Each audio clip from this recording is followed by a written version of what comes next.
You will hear a telephone conversation between a customer and a shop assistant.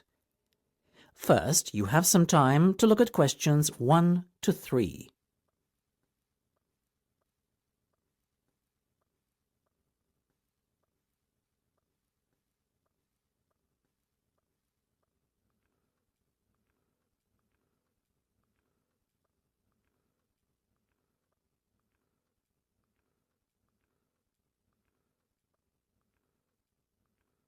You should answer the questions as you listen, because you will not hear the recording a second time. Listen carefully and answer questions 1 to 3. Good morning, Jenny's Suit Rental. Jenny speaking. How may I be of service? Hi there. My name is Max Jones. That's Jones, and I'm looking to rent a suit out for a special occasion. Certainly, Max. We charge a set fee for our services. You can either choose from our designer range and pay £50 to rent your suit out, or choose from our standard range at a cost of £25. So, what will it be? Oh, the first option, please, Jenny. £25, did you say? Unfortunately not. The designer range is twice that price.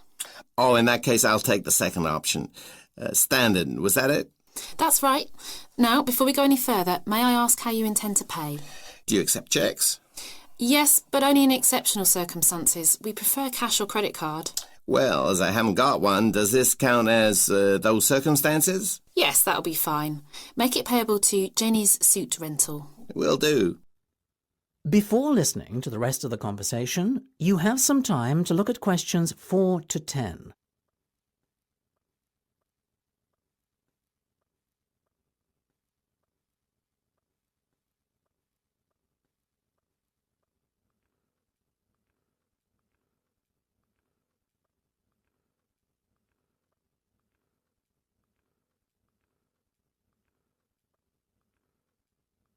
Now listen and answer questions 4 to 10.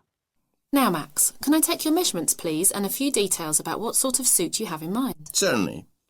Let's start with the trousers then, shall we? What is your waist size and leg length? I used to be 32 waist, you know, but these days it's more like 36. Too many cream pies. I've been there. And about the leg, 34? I wish. I'm afraid I'm somewhat lacking in the height department. Not even a 32. 30, I'm afraid. Never mind. As for the colour, could you do a dark grey suit? In fact, we have a very smart one of those in just your size. You're in luck. Now, what about shoes? Same colour? No, I think I prefer something darker. OK, let's go with traditional black then, shall we? What about size? I'm a size 45. By my calculations, that's 10 in our sizes. And style? What have you got? We do suede, nubuck and traditional leather. Definitely the last one. Very well. And will you be wanting a necktie? Do you do bow ties? Of course. I'll put one of those down in your order. Dark grey, I presume? Perfect. To match the suit. I think I fancy a light blue shirt, by the way. Might I recommend a green? Green would go very well with the suit you are renting. Light or dark? I'd say dark.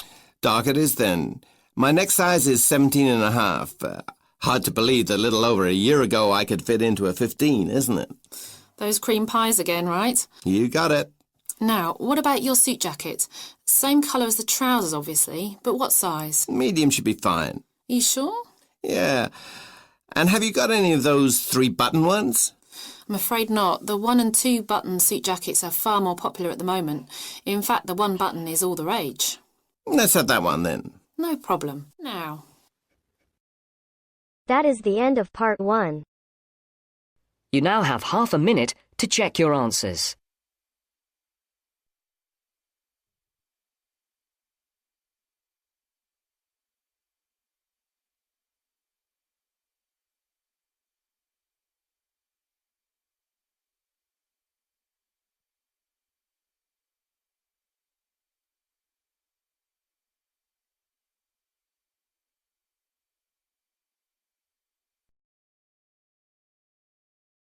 Now turns to part 2.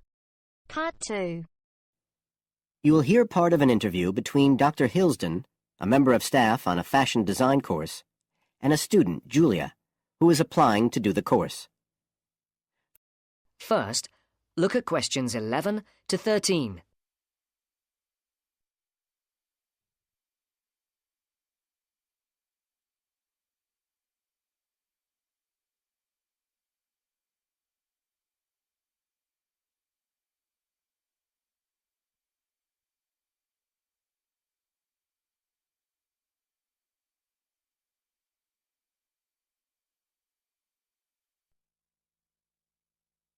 Right, Julia.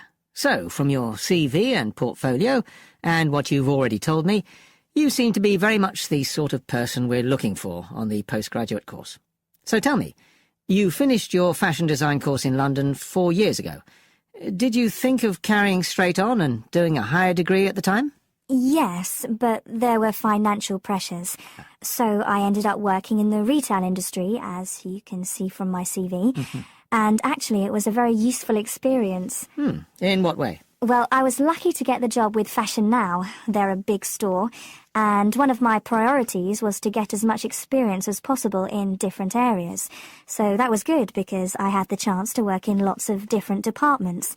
And having direct contact with the customers meant I was able to see how they reacted to innovation, to new fashion ideas. Because with Fashion Now, a designer might show something in New York or Milan, and there'll be something similar in the shop within weeks. So that was probably the most useful thing for me. Right. And so what's made you decide to do a postgraduate course now? Well, while I enjoyed working at Fashion Now, and I learned a lot there, I felt, well, the way forward would have been to develop my managerial skills, rather than my skills in fashion design, and I'm not sure that's what I want to do. Yes.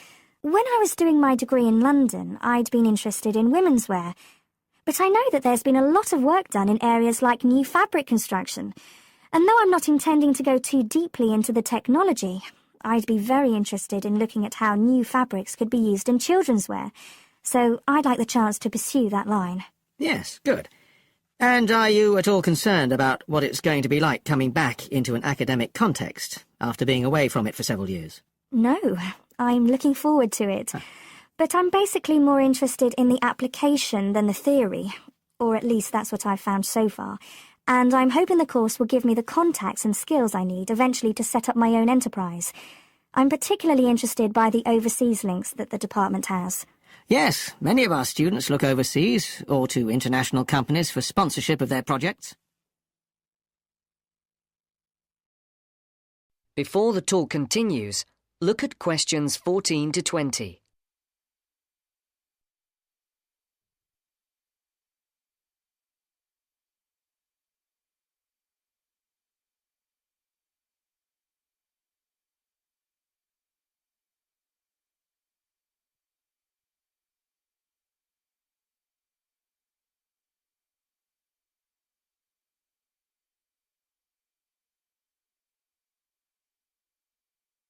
As you listen to the second part of the talk, answer the questions. And the facilities here look excellent. I just went to look at the library. It's really impressive. There's so much room compared with the one at my old university. Yes, most students find it's a good place to study. And there are link-ups to other universities, of course, and all the usual electronic sources.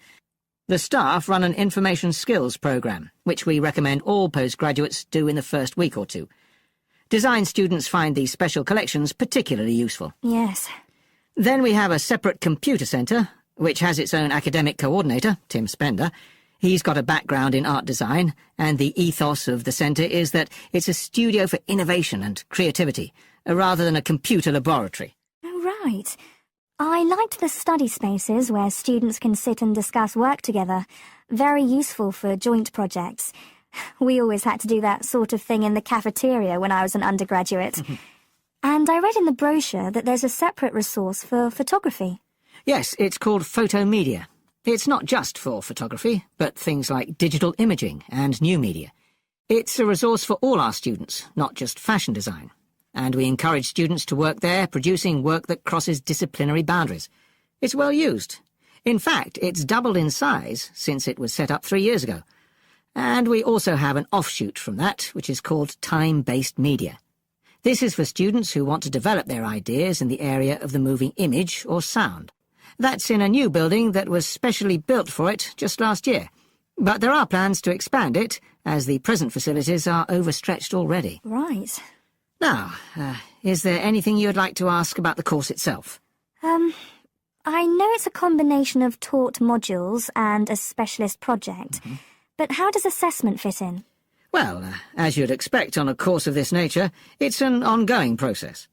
The degree course has 4 stages, and there are what we call progress reviews at the end of each of the first 3. Then the final assessment is based on your project. You have to produce a report which is a critical reflection on your work. And is there some sort of fashion show? There's an exhibition. The projects aren't all focused on clothes as such. Some are more experimental, so that seems more appropriate. We ask representatives of fashion companies along, and it's usually well attended. Right. And another thing I wanted to ask. That is the end of part 2.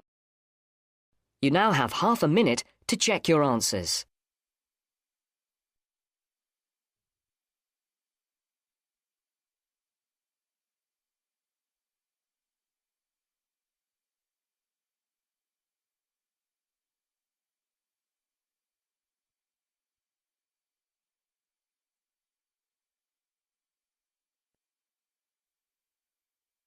Now turns to part 3.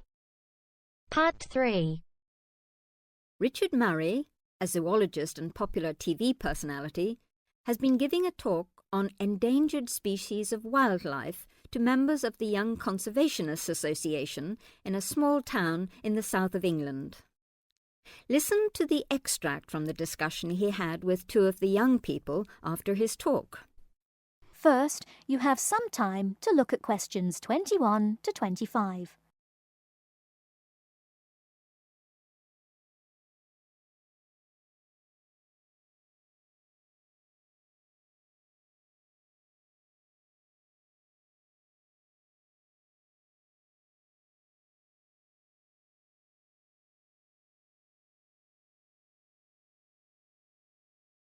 Now, listen carefully and answer questions 21 to 25. What would you say, Mr. Murray, are the main reasons that so much of our wildlife will have died out by the end of the next few decades? Well, Tony, we can't of course rule out the effect of urbanisation due to the spread of population. But apart from that, I believe there are 2 reasons which, in a way, are like the opposite ends of a piece of string. If you tie a knot in that piece of string, you end up with a circle, and whichever way you go round, it's going to turn out to be the same. I don't think I quite get that, Mr. Murray. Well, let's put it another way. It's rather like a film. You've got the good guys and the bad guys. They're pulling in opposite directions, but when it comes to the final showdown, it's hard to make out which is which. What are your 2 reasons, Mr. Murray? I call them greed and caring. Greed and caring? Yes, I know they don't seem to have much to do with one another, but think about it. The motive of greed is pretty obvious. In the course of the next few months, thousands of baby seals will be bludgeoned to death before they're even weaned from their mothers. What for? For the sale of their skins at inflated prices to please the vanity of a few and line the pockets of the killers. Crocodiles will be slaughtered to provide shoes and handbags for the rich. Gorillas, tigers, leopards and rhinos will be hunted for senseless sport or poached in defiance of regulations. Their skins, their horns and their magnificent heads will be used as trophies to decorate someone's living room floor or walls. That's terrible. Yes, but it's not all. The whale, probably the most impressive and certainly one of the most intelligent sea mammals in creation, will be cruelly hunted and harpooned to make more money for the profiteers. The dolphin, the sailor's friend, will be indiscriminately battered to death at so much a head on the grounds that it is taking away the livelihood of a few fishermen by consuming the fish in its natural habitat. But surely, Mr. Murray, we do have to keep warm. We need whale oil and ambergris. Fishermen have to make a living. Part of what you say is true, of course, Tony, but we shall have to enforce far stricter controls if future generations are not to find themselves in a world devoid of wildlife as we know it. Well, I see what you mean about fur coats and crocodile handbags, Mr. Murray, but I don't understand what you mean by caring. That can't be bad, surely. I mean, I thought we were supposed to be living in a caring society. Well, so we do, in a way. The trouble is, there are so many well-intentioned people who start out with the best possible motives of trying to protect or immunize us from this, that, or the other in the most effective way at the quickest possible rate. But in their enthusiasm, they lose sight of the long-term consequences. It's only very gradually that the danger to other forms of life, including humans, comes out. Not to say leaks out, and by that time it'll probably be too late to do much about it. Take insecticides, for instance. But Before you hear the rest of the talk, you have some time to look at questions 26 to 30.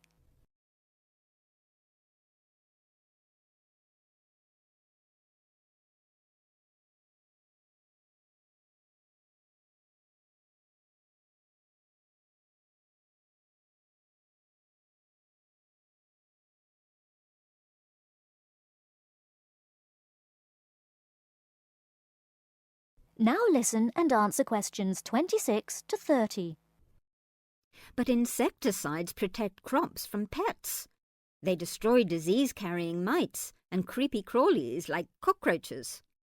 True, but nature has a way of developing her own immunity against insecticides and other pest controls, with the result that the biologists are driven to inventing stronger and stronger compounds, which, though they may annihilate the pest, nevertheless permeate the environment, are assimilated by plant and animal life, and become absorbed by the soil. Countless innocent creatures, the beaver or the mole, for example, are performing a useful task in the natural control. The alarming prospect is that as these poisons enter the foods we eat, and consequently our own systems, they'll find their way into the body of the pregnant mother and into her milk, offering incalculable risks to the unborn or newly born infant. In spite of all our technological expertise, our time is running out. We're virtually destroying ourselves. That is the end of part 3. You now have half a minute to check your answers.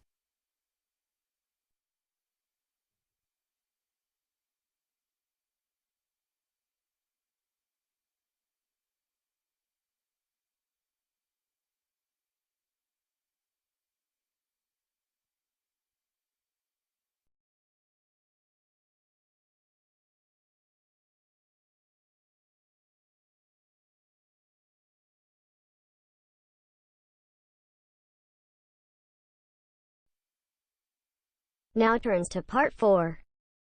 Part 4. You will hear a part of a lecture about learning and bilingualism. First, you have some time to look at questions 31 to 40 on pages 44 and 45.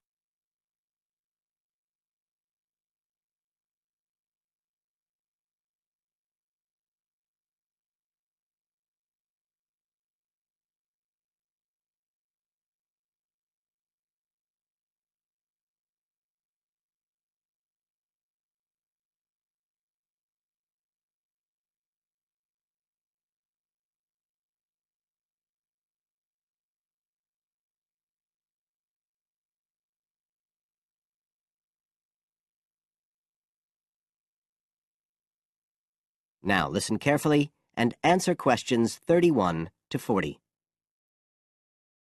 When we look at theories of education and learning, we see a constant shifting of views as established theories are questioned and refined or even replaced, and we can see this very clearly in the way that attitudes towards bilingualism have changed. Let's start with a definition of bilingualism, and for our purposes today, we can say it's the ability to communicate with the same degree of proficiency in at least 2 languages. Now, in practical terms, this might seem like a good thing, something we'd all like to be able to do. However, early research done with children in the USA in fact suggested that being bilingual interfered in some way with learning and with the development of their mental processes. And so in those days, bilingualism was regarded as something to be avoided, and parents were encouraged to bring their children up as monolingual, just speaking one language. But this research, which took place in the early part of the 20th century, is now regarded as unsound for various reasons, mainly because it didn't take into account other factors such as the children's social and economic backgrounds. Now, In our last lecture, we were looking at some of the research that's been done into the way children learn, into their cognitive development, and in fact we believe now that the relationship between bilingualism and cognitive development is actually a positive one. It turns out that cognitive skills such as problem solving, which don't seem at first glance to have anything to do with how many languages you speak, are better among bilingual children than monolingual ones. And quite recently, there's been some very interesting work done by Ellen Bialystok at York University in Canada.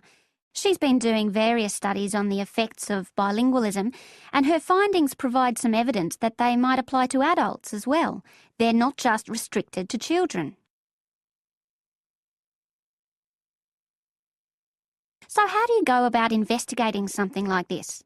Well, Dr. Bialystok used groups of monolingual and bilingual subjects aged from 30 right up to 88. For one experiment, she used a computer program which displayed either a red or a blue square on the screen. The coloured square could come up on either the left-hand or the right-hand side of the screen. If the square was blue, the subject had to press the left Shift key on the keyboard, and if the square was red, they had to press the right Shift key. So they didn't have to react at all to the actual position of the square on the screen, just to the colour they saw. And she measured the subjects' reaction times by recording how long it took them to press the Shift key and how often they got it right. What she was particularly interested in was whether it took the subject longer to react when a square lit up on one side of the screen, say the left, and the subject had to press the Shift key on the right-hand side. She'd expected that it would take more processing time than if a square lit up on the left and the candidates had to press a left key. This was because of a phenomenon known as the Simon effect, where basically the brain gets a bit confused because of conflicting demands being made on it. In this case, seeing something on the right and having to react on the left. And this causes a person's reaction times to slow down. The results of the experiment showed that the bilingual subjects responded more quickly than the monolingual ones. That was true both when the squares were on the correct side of the screen, so to speak, and even more so when they were not. So bilingual people were better able to deal with the Simon effect than the monolingual ones. So what's the explanation for this? Well, the result of the experiment suggests that bilingual people are better at ignoring information which is irrelevant to the task in hand and just concentrating on what's important. One suggestion given by Dr. Bialystok was that it might be because someone who speaks two languages can suppress the activity of parts of the brain when it isn't needed. In particular, the part that processes whichever language isn't being used at that particular time. Well, she then went on to investigate that with a second experiment. But again, the bilingual group performed better. And what was particularly interesting, and this is, I think, why the experiments have received so much publicity, is that in all cases, the performance gap between monolinguals and bilinguals actually increased with age, which suggests that bilingualism protects the mind against decline. So in some way, the lifelong experience of managing two languages may prevent some of the negative effects of ageing. So that's a very different story from the early research. So what are the implications of this for education? That is the end of part 4. You now have half a minute to check your answers.